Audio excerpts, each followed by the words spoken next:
Hello everybody. In this video we will analyze the legal aspects of big data. So our starting point will be the 3V definition of big data, which is quite simple, but which nevertheless provides enough elements for a legal analysis. We will see how these 3 V's generate legal challenges.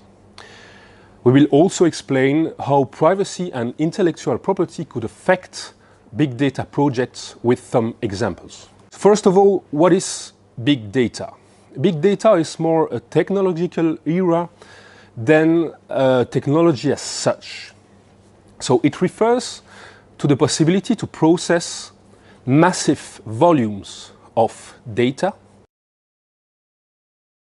coming from a great variety of sources and in many different formats as well.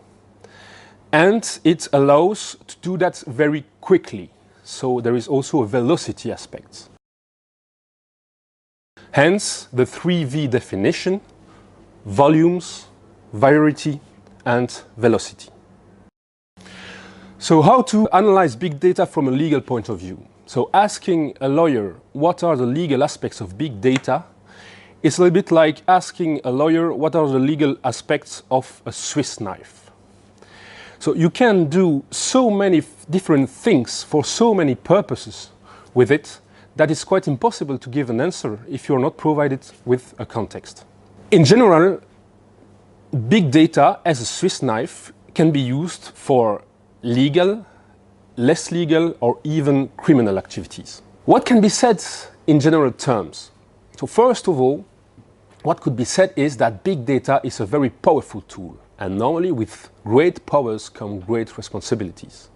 As we are dealing with data processing, one of the first questions that one has to ask himself is, are the data protected? Can I do anything I want with the data? And usually the answer will be no, because you will deal with personal data, which means data relating to individuals, which are protected by privacy rules, or you will deal with protected data or proprietary data, which means data protected by intellectual property or maybe contractual clauses.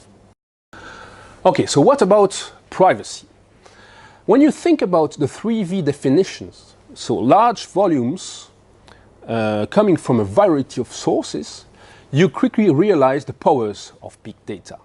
And big data solutions provider will usually tell you we can process as many data as you want for any kind of purposes. Sometimes they will also explain to companies that they are sitting on a big pile of data that they are not exploiting to their full potential. And indeed, companies will also tend to collect and gather as many data as they can without having a purpose yet. So they think that they will figure out later on what they will do with all these data.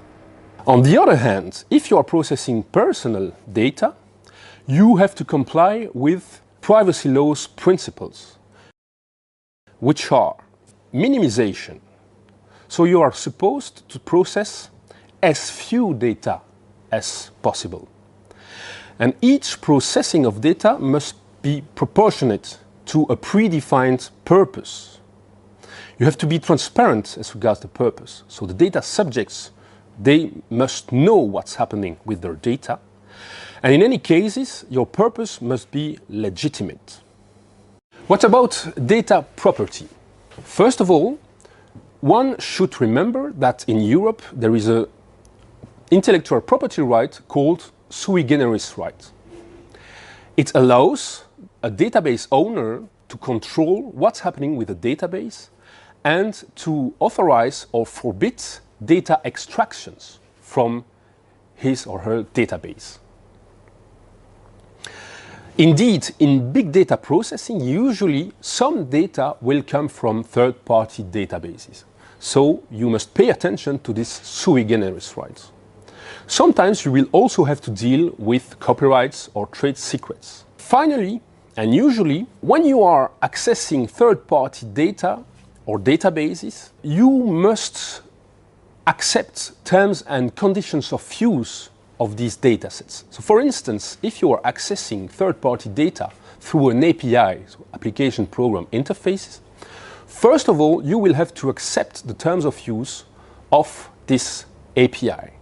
And you do not have to forget that you have accepted a contract and you have to comply with the terms and conditions of that contract. I usually illustrate these examples with a diagram. So let's take 4 cases. The first case would be an application for preventive maintenance. So for instance, you are putting sensors on elevators in a building, or another example would be putting sensors on cows in order to see whether cows are feeding correctly or whether they are behaving correctly, etc. So in this case, first of all, you are not processing personal data. Cows are not individuals, for instance. Likewise, the data created are normally owned by yourself. So it means that there is no third-party IP which is involved. Nor do you have to accept a contract before doing this processing. So it means that you have no personal data, no third-party IP on it. Good for you, you can do what you want with the data that are processed. A second example would be reusing your own CRM data. So in such case, it's data that is created by you, so it's a database that is your own ownership. You do not have to respect third parties' IP or contracts, but you shouldn't forget that they pertain to individuals, which means that you still have to respect privacy laws. A third example would be, for instance, web scraping product data which are available on a website. So for instance, you are downloading the whole database of a website of a competitor, for instance, to get the product's specifications, prices, and so on. So in that case, it's not relating to individuals, so it's no personal data. But by doing web scraping, you are probably infringing your competitor or a third party's rights. Probably sui generis rights, or probably you are not respecting the contractual clauses that apply to the use of the website.